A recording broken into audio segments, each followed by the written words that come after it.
Salut tout le monde, c'est Hugo et aujourd'hui on va parler des Pixel 4 et Pixel 4 XL.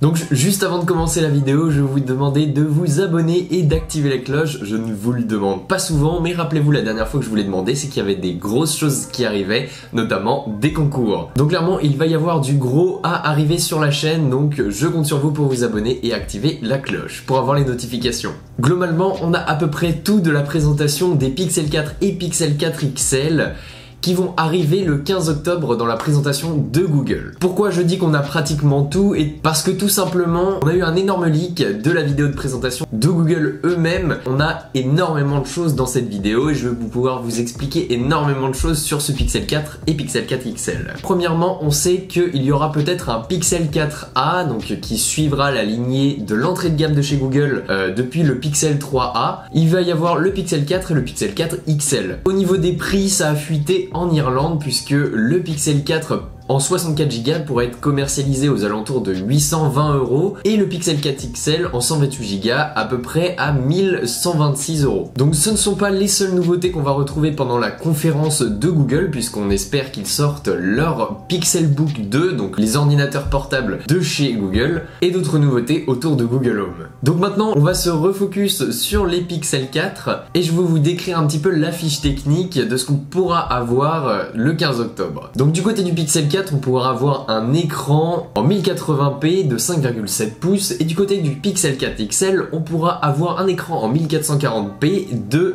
6,3 pouces. Donc concernant les tailles, on passe vraiment d'un extrême à l'autre. La nouveauté aussi qu'il pourrait y avoir, c'est que leur écran passerait peut-être en 90 Hz comme le faisait OnePlus sur son OnePlus 7 Pro. Forcément un Snapdragon 855 puisque Google aime utiliser les dernières technologies, 6 ou 8 Go de RAM, 128 Go de stockage interne, une batterie de 3200 mAh du côté du Pixel 4 et de 4000 mAh du côté du Pixel 4 XL, des haut-parleurs stéréo comme ils le font depuis pas mal de temps, compatible avec la 5G Dual SIM, embarquant la dernière version d'Android qui est Android Q et avec les dernières nouveautés sur lesquelles je voudrais venir. Vous l'avez vu dans le titre, Google pourrait se mettre un petit peu à copier Apple puisque ils veulent développer une sorte de Face ID made in Google. Donc qui veut dire Face ID veut dire encoche, mais étant donné que ce n'est pas du tout à la sauce de Google, ils nous ont présenté des designs un petit peu sortant de l'ordinaire.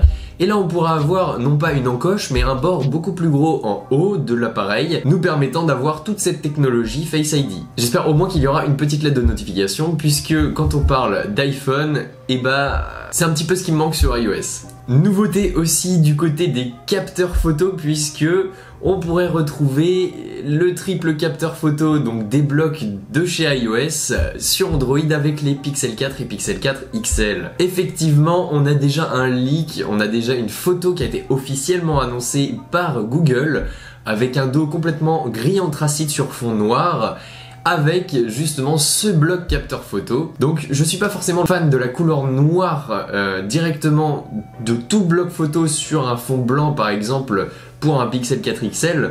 Ça fait blanc-noir, ça fait double couleur et ça fait très mastoc en fait. Je suis pas forcément très fan, sauf si il est très bien géré et qu'il est un petit peu plus petit, comme ce que j'ai pu avoir comme sentiment sur l'iPhone 11. Mais tout simplement, si derrière les caméras sont comme les précédents Pixel et sont les meilleurs du marché, on peut pas en vouloir à Google d'avoir fait un bloc avec autant de technologie à l'intérieur. Donc dans la vidéo de leak, tout simplement, on peut voir qu'il y a des gestes qui sont faits pour passer la musique suivante ou la musique précédente. On peut en déduire que c'est donc un capteur de mouvement juste à côté de la caméra, donc dans ce fameux bloc de Face ID, et à voir si on l'utilisera, si ce sera pratique et surtout dans quel cas on l'utilisera. Je suis assez curieux de voir ce que peut nous amener cette technologie. Ensuite, forcément, vous avez un Google Assistant directement dans le Pixel 4 et ça va vous permettre d'avoir un kit main libre, on va dire. L'exemple qui est pris dans la vidéo du leak et l'exemple montre-moi mes photos de telle époque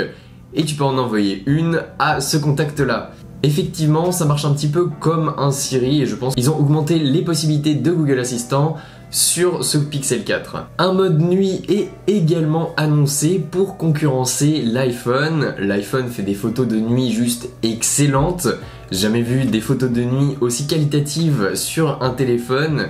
Mais tout simplement, Google est là pour concurrencer la pomme et lance aussi son mode nuit. Ils disent même dans la vidéo de leak qu'on peut même prendre en photo les étoiles. Donc voilà, vous savez à peu près tout sur les Pixel 4 et Pixel 4 XL qui sont à venir le 15 octobre. Je vous donne rendez-vous à la conférence pour voir si ce que j'ai dit est vrai. Et tout simplement, si je me suis trompé sur certains points, allez en commentaire et dites-moi ce sur quoi je me suis trompé. Pour ma part, je vous retrouve sur les réseaux sociaux et dans une prochaine vidéo. Salut tout le monde!